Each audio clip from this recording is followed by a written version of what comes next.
улс төрийн халалт, эмэгтэйчүүд градус, ард түмний амьдрал хүнд дарамт тайм, нийгмийн цаг агаар өдгөн манан тайм.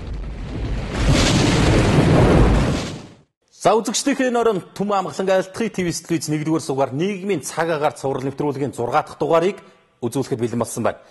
6 дугаар шүдийн үзэж сүүлийн сөхөх цаг гэсэн сэдвийн хүрээнд үзэгч та бүхэнд хүрэх юм аа.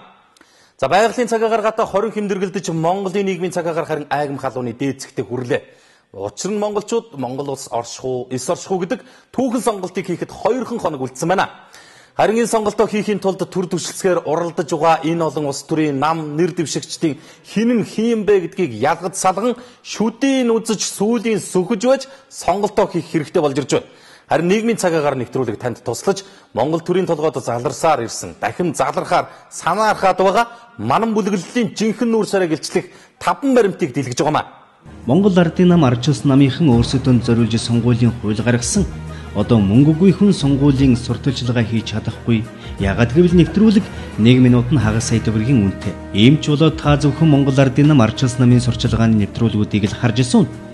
Түүнээс гадна намын нэрээр листэнд орж нуугдах гэдэг шинэ арга сэдэж олжээ. Намын листэнд орсон хүн юу ч хийх хэрэггүй. Яагаад гэвэл зүгээр л намынхаа листээр гарах учир тэдэнд нэвтрүүлэг хийлгээд нийтлэл бичүүлээд байх шаардлага байхгүй. Улсдаг залтыг нь үндсэн хуулийн цэц аваад хайчихсан чинь бүр нуухыг нь авах гээд нүдийг нь сохолж орхилоо. Одоо бүр барилдаж унаад туг тойрох байсан бүх огт барилдахгүй сууж угаад туг тойрох болж орхиж бид эрт үр цагт пропорционал сонгуул явуулж байсан. Гэвч тэр үед ардчилсан нам Монгол Ардын хувьсгалт нам 2 үжил бодлоорооч үүссэн цаг хугацаагаараач тэс өөр нам байсан. Тэгэхэд сонгогчид илт 2 тал болон хуваагдсан байлаа.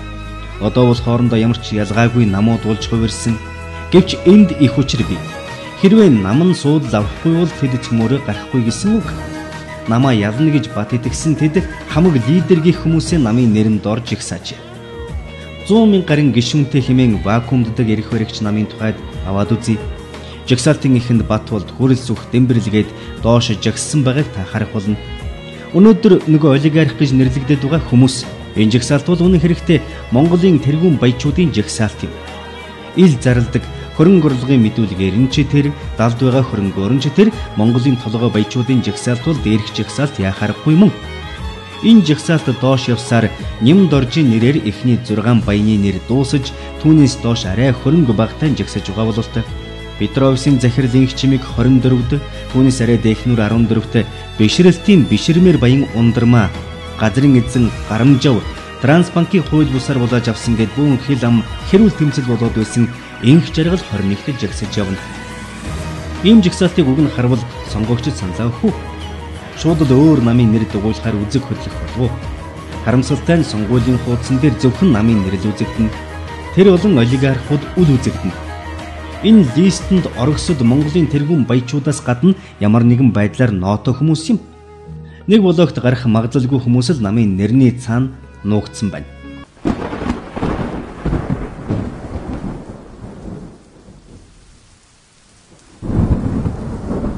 Энэ бол эх орон газар шоргоо худалдагсад эх орны баялагийг игэл ардад нь биш зөвхөн өөрийнхөө халаас нь луурдж хөлжигсдийн тухай баримт юм. Энэ цагт эх орны баялагийг луурдж харийнханд барьцаалж, хуулиараа хамгаалж, хээл хахуулыг цэцэглүүлж Монгол төрийг худалдагсдад хэн бэ? Олон дил болсон баримтуудаас жишээ болгон үзэгч та бүхэнд хүрэхээр бэлдсэн юм аа.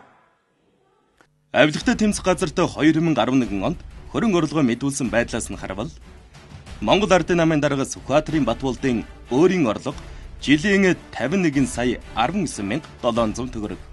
Гэр бүлийн орлого 151 сая 79,500. 1 тэрбум 18 саяын үн бүхий 2 орон сууцтай Range Rover, Mercedes-Benz машинтай 2 тэрбум 42 сая 30 мянган төгрөгийн хадгаламжтай. Алтай холдинг компани 83%, Skytel компани 9%-ийг эзэмшдэг. Дамтны дэмбэрэл өөрийн орлого 33 сая 807 мянга. Гэр бүлийн орлого 30 сая 112 мянга. 60 сая 1 байртай машингүй ATH компанитай. Дүндэ Жонсон өөрийн орлого нь 19 сая 358 мянга. Гэр бүлийн орлого 11 сая 345 мянга. Гэр бүлийн хүрээнд 5 байртай Шихийн худуугийн хууль зүйн дээд сургуулийн 60% эзэмшдэг. Энх төвшин өөрийн орлого 13 сая 157 мянга, гэр бүлийн орлого 120 сая 756 мянга. Гэр бүлийн хүрээнд 3 орон сууцтай Lexus 470 машинтай. Цэндийн нэмд орж өөрийн орлого 12 сая 580 мянган төгрөг. Гэр бүлийн орлого 8 сая 658 мянга. 2 орон сууцтай Mercedes-Benz машинтай. Би ном ажил хийж байгаа. Тийм болохоор би түрээс найранд амьдэрдэг. Нэг муу амбар хий. Тэрийг сайтуулах гэдэг. Над үцэг зургаж байгаа. Гэхдээ би Бяло Вестод сайхан амьдэрдэг. Их хөрөндөө сайхан амьдэрдэг. Намайг юм дурчдаг. Манангийн олигархууд эх орон газар нутгийн минь баялагийг зөвхөн өөрснөө завшиж хөлжөө зогссонгүй.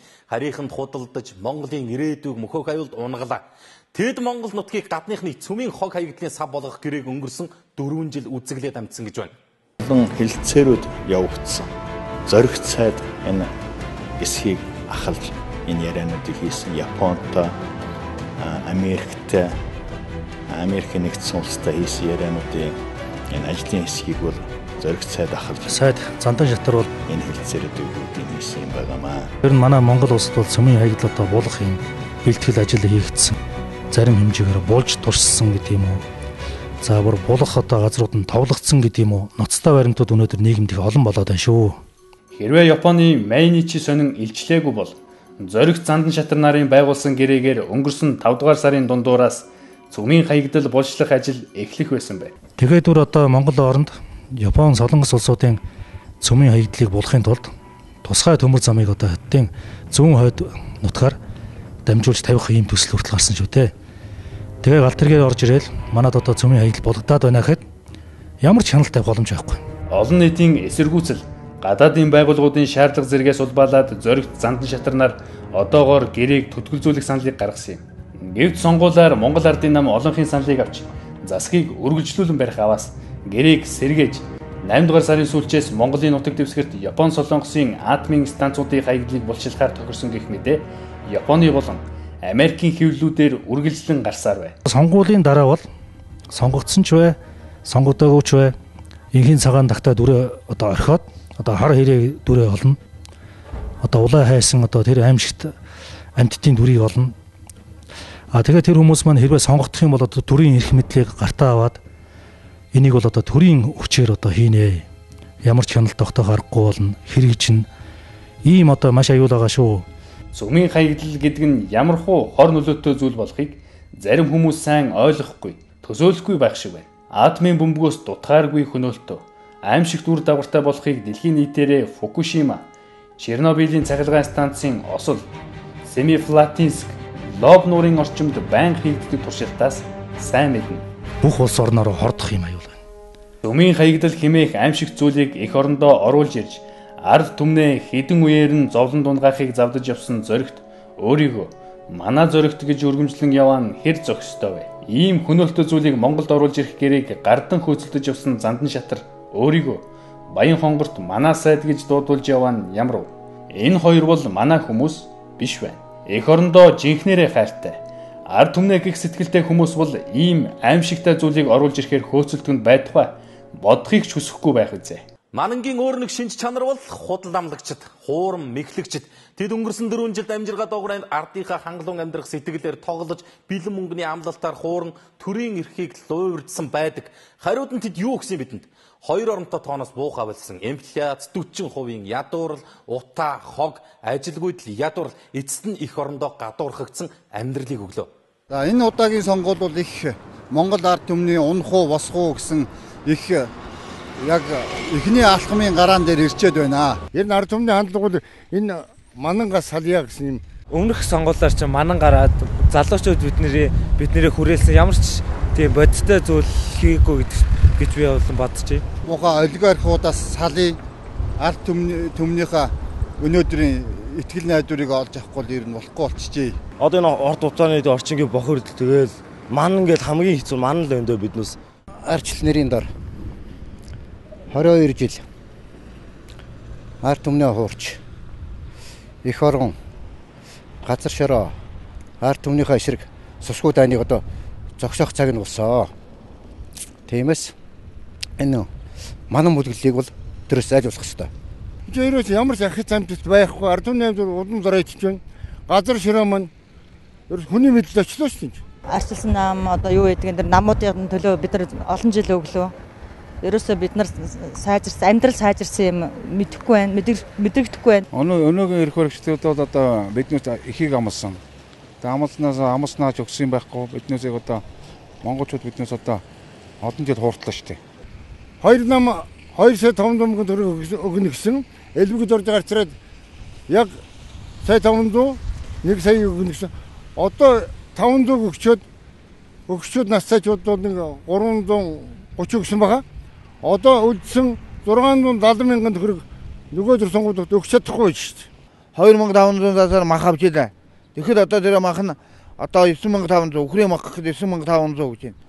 Юунууд сонгуулийн сурталчилгаануудаар явж байсан юмнууд бол одоо дандаа худлаа шүү дээ. Ард түмэн 70 жил тавьсан өрийг энэ улсууч нь 4 жил тавьчлаа шүү дээ. Одоо өлегдөө өгöd $5,000 өрөнд орчод байж байна. Намууд худлаа яриад хэдэн төгрөг өгнө өгөхгүй гэл тийм ээ. Ард түмний улам дураач чинь 21 мянган төгрөгөөр ард түмнийг хуураад ерөөсөө өдрийн хоо залгуулдаг. Өдөрт одоо доор хаянлаг 100 гаруй хятад одоо богоно сууж байна. Энэ улсад яагаад одоо Монголыг эзэмших болов? Энэ хуучин улсуудын худалчуудыг халах хэрэгтэй. Тийм л зорилготой. Юм юу сонголтоо зөв хийгээрэй. Нэгдүгээр асуудал. Хоёрдугаар асуудал амлсан ардсан намын сая төгрөг ардын намын сая 500 500 авчид сонгуулаа өрөөлөг шилмээр. Манан зөвхөн идэж завшиж ирээдүгөө өрөнд оруулж бас их орноо харийнханд худалдаа зогссонгүй. Дур зоргороо хуулийг өөрийн болгон засаж залруулж төрийн бодлогыг хитвчнийхээ зузаанаар эргүүлэн хүссэн зүйлээ ичиж имээхгүйгээр хийж явдаг боллоо. Үүнийг харуулах нэгэн баримт байна. Энэ бол Монголын баялагаар хүлжигсэд түүний удмыг залгалгагч шин цагийн хөрөнгөтнүүдийн увайг үйлдэл байгаа юм. Тэр мөн нийслэлийн газрын албаныханд нэлийн авилгал өгсөн. Энэ баримттай авилга бол юу төрөлж барих бэлхий хад макийн ажил зүйслийн зохицуулалтаар байгуулах гэсэн тийм газар нь газрын төлбөр төлөөгүй хугацаа ирсэн нь сураагдсан байсныг газрын албаны университет $150 мянган авилгал өгч энийг эргүүл сэргээсэн байдаг. Монгол ардын намын дарга хөрөлсөхөд 600 сая төгрөгийн авилгал өгсөн. Энэ болохоор зэрэг учир нь юу вэ гэвэл энэ маркет ашигтайгаар эрчим хүчний асуудлыг шийдвэрлэх шийдвэрлэхээр сайд зоригтод энэ хөрөлсөх нөлөөлөх замаар маркет ашигтай тийм шийдвэр гаргуулсан байдаг. Энэ шийдвэрээр хугацаанд гарсан байгаа. Мөн энэ мөнгийг өрөөнд нь 6 харьцаг мөнгө оруулж өгч байсан. Тэр хувийнхаа нислэг тэргээр Минчээ зархан цаасд газраас маш олон тооны 20 ханг бол хийж байсан. Энэ талаар зураг бодлогоо байгаа. Энэ ерөнхийлөгч оюун эрдэнэ энэ ингээд дэд ерөнхийлөгч амар байсгалаа. Тэгээд энэ хөрсөхийн туслах байсан Инхбаатар мөн сэтгүүлч цогт гэрэл гэж нөхдүүд очиж найралцгаасан. Улмаар найрлж ингээд шинжин найрлсан байгаа юм. Гэж найрлсан улмаас ингээд согтуурч ингээд хөдөлгөрсөн улмаас энэ хүн байна. Энэ нам юу ангийн хотгийн өдөр сум тохиолдох ангийн хотгийн гэрийнх нь үйлчлэгч инхтер гэж хүн өдөр сум яриад өгөн.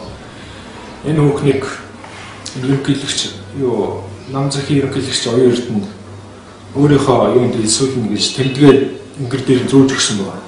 Улмаар архиар шахаж согтоосон бол бас бүгдээрээ энэ хүүхдийг хүчинтсэн байдаг. Нийгмийн цагаагаар нэвтрүүлэг Монголын төрийг 20 жил барьж байгаа бидэнд өнөөдрийн манантай нийгмийг авчирсан манангийн зарим шинж чанарыг баримтаар нь хүргэлээ. Монголын төрд ийм бүлэглэл, ийм олигархууд шургалсан учраас бид сонгогч та бүхнийг шүдийн үз сүүлийн сөхөө гэж хэлж байгаа юм. Гэхдээ ард түмэн та бүхэнд үүнийг өөрчлөж эх орондоо эзний ёсоор амьдрах боломж бүрэн дүрэн бий. Үүнийг үзэгч та бидэд 6 дугаар сарын 28-нд хийх өөрийн сонголтоор шийдэх юм а. Энэ өдөр болох сонгуул бол Монгол улс орших уу, эс орших уу, Монгол төр мөхөх үү, сихэх үү, Монгол хүн Монгол нутагта эзний ёсоор амьдрах уу, үгүй юу гэдгийг шийдэх түүхэн сонголт. манан сарнихад 2 хоног үлдлээ. Шудраг түмний сонголт мэрэгэн байж Монгол хүн эх орондоо эзний ёсоор амьдрах болтугай үзэгчтэй баяртай.